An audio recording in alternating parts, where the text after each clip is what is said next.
बीडमध्ये खरं तर सामाजिक एकता अबाधित राहावी याकरिता काँग्रेस प्रदेशाध्यक्ष हर्षवर्धन सपकाळ यांच्या नेतृत्वाखाली मसाजोग ते बीड सद्भावना पदयात्राची दृश्य आपण बघतोय। आणि कोणत्याही निवडणुका या अलीकडच्या काळात बऱ्याच लांब अजून निवडणुका अलीकडच्या काळात कोणत्याही निवडणुका नाही, पण शुद्ध स्वरूपात भारत जोडो ही भूमिका आमची या पदयात्रेच्या मागची आहे।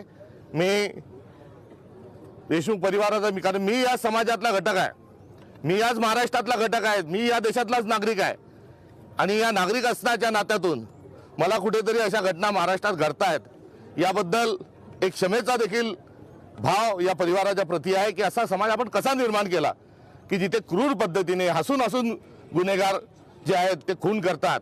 याबद्दल मला या ठिकाणी या परिवाराच्या बद्दलही कुठेतरी शर्मिंदा होण्याची वेळ ही नागरिक या नात्याने एक मानव या नात्याने आलेली आहे आणि ती माफीच्या स्वरूपात मी या परिवाराजवळ ती व्यक्त करतो। आणि दुसऱ्या बाजूला त्यांनी जो सद्भावनेचा जोपासणूक केली आहे त्याबद्दल त्यांना धन्यवाद कौतुक ही भावना नव्हे, मात्र हे खरे या लोकशाहीचे आणि आपल्या संस्कृतीचे संरक्षक आहे आणि या निमित्तानं या परिवाराचा जो संघर्ष आहे या संघर्षासोबत आम्ही देखील आहोत हे वेगळ्याने सांगण्याची आवश्यकता नाही। त्यामुळे संतोष देशमुख यांच्या हत्येचे प्रकरणातील दोषींना सर्वांना कठोरात कठोर शिक्षा झालीच पाहिजे हे एका बाजूला आमची मागणी आहे, तर दुसऱ्या बाजूला संतोष देशमुखांच्या पुढे शहीद शब्द लागावा आणि तो शहीद या अर्थाने लागावा की यानंतर अशी एकही घटना महाराष्ट्रात होता कामी नये।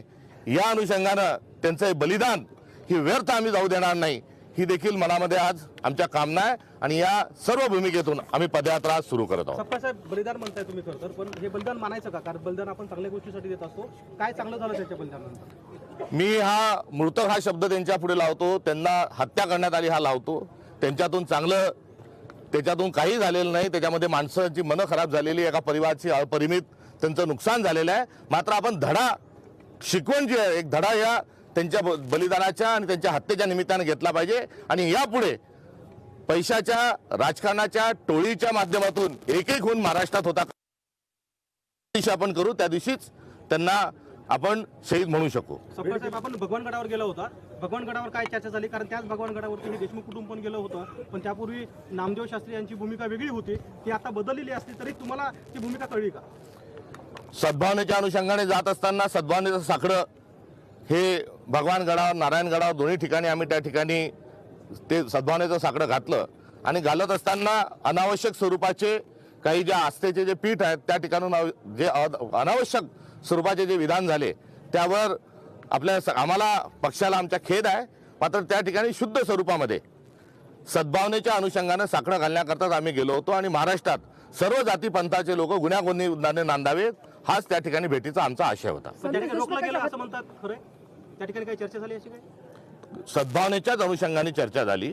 चर्चा म्हणजे आपल्या यात्रेचा जो मिशन आहे तोच त्या ठिकाणी सांगितलं गेलं आणि तिथून बाहेर बाईट देत असतानाच याबद्दल मी सविस्तर त्या ठिकाणी बोललेलो आहे। आज ही जागा ही त्याच करता उचित नाही। धनंजय मुंडे जे आहेत त्यांचा या प्रकरणाशी थेट संबंध असं वाटतं का? सुरेश दसने दावा केला की वाल्मी कराड आणि धनंजय मुंडे यांनी 200 कोटी जे आहेत परस्पर उचललेले आहेत आणि कृषी विभागात जो घोटाळा झाला त्याची ईडीकडे तक्रार करणार आहेत।